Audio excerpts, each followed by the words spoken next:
La route vers la gloire repasse par Paris. Le chemin pavé d'or brille un peu plus après le duel sublime contre la Suède. Demi-finale du championnat du monde. La France défie la Slovénie. Karabatic. Attention, demi-solution. Et récupération derrière. Wolverine a sorti les griffes une nouvelle fois. Ludovic Fabregas. On laisse courir les Français dans le dos. Et dans l'induction, Daniel Narcisse, à nouveau. Michael Guigou, le visionnaire.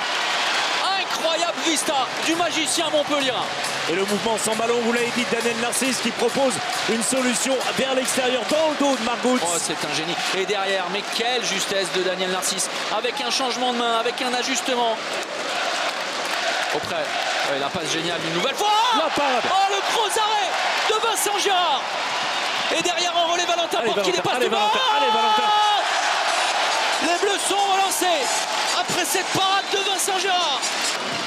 Dolenetz repoussé sur le premier temps fort par Timothée Nguessan. On trouve Matej Gabert, mais on perd le ballon, tant mieux. Avec Lucas Ballot, la passe est compliquée. Mais derrière, Lucas Ballot vient réaliser un exploit. La Marseillaise.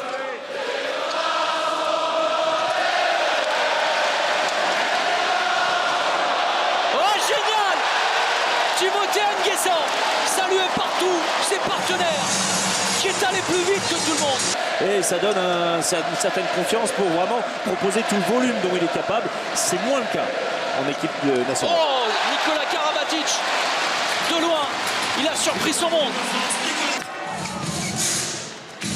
Auprès, oh, le contre Daniel Narcisse, qui a enrhumé, qui a laissé dans ses chaussettes Enigman. Bessia qui n'a pas de solution avec ses arrières. Ne pas lâcher, ne pas lâcher. Oui, mais laisser tirer aussi Borut Makovcek, qui est à l'image de ce qu'il avait réalisé parfois à Montpellier lors de son passage. Et derrière, c'est lâché. Daniel Narcisse pour Lucas Ballot, qui vient dépasser tout le monde. Sur le coin long. Ils sont en train de flancher. Les Slovènes, on est plus rapide, on est plus précis, on est plus lucide dans les situations.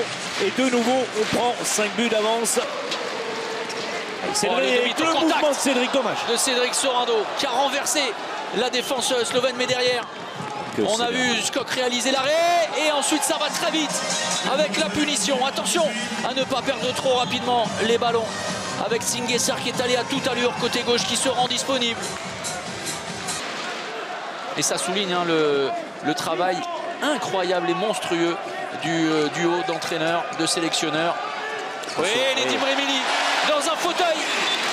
Attention à Bessiak avec le 1 contre 1. Mais Vincent Gérard, il est en train de tout fermer. Il a construit tranquillement avec sa truelle, pierre après pierre, un mur qui se dresse désormais dans les buts face aux Slovènes.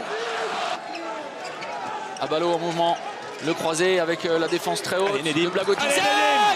Oh, Nedim Remili qui est allé envoyer un parpaing pleine lucarne. Ah, vous êtes vraiment bâtiment, vous avez tout le monde. Hein. Oui, c'est pour le nœud papillon d'Olivier Giraud, on dirait Monsieur Bricolage. C'est ça. 2 passes, hein, tout au plus. Allez, Ludo. Pas de solution. Ah, là, on est à 3 passes. L'exploit Narcisse de Daniel Narcisse. Exceptionnel cette tentative. Vous l'avez dit, hein, une compétition à la Narcisse. Il apparaît sur la fin, il est décisif. Attention, Vincent. Le magasin est fermé. Ça n'est pas porte ouverte ce soir. Ça n'est pas nocturne pour Vincent Gérard, qui a fermé la boutique depuis longtemps et qui va être très proche du meilleur joueur de cette rencontre, tant il a été lui aussi incroyable pour porter la France vers la finale dimanche. Les Bleus vont pouvoir exulter, les Bleus vont pouvoir jubiler, les Bleus transcendés et portés par tout un pays désormais. Devant votre télé, où que vous soyez, vous avez dû forcément vibrer par ce spectacle réalisé par l'équipe de France. Les Bleus sont en finale de l'or mondial. Le rêve éveillé désormais prend un peu plus forme. La 6e étoile est au bout du chemin. Pavé d'or.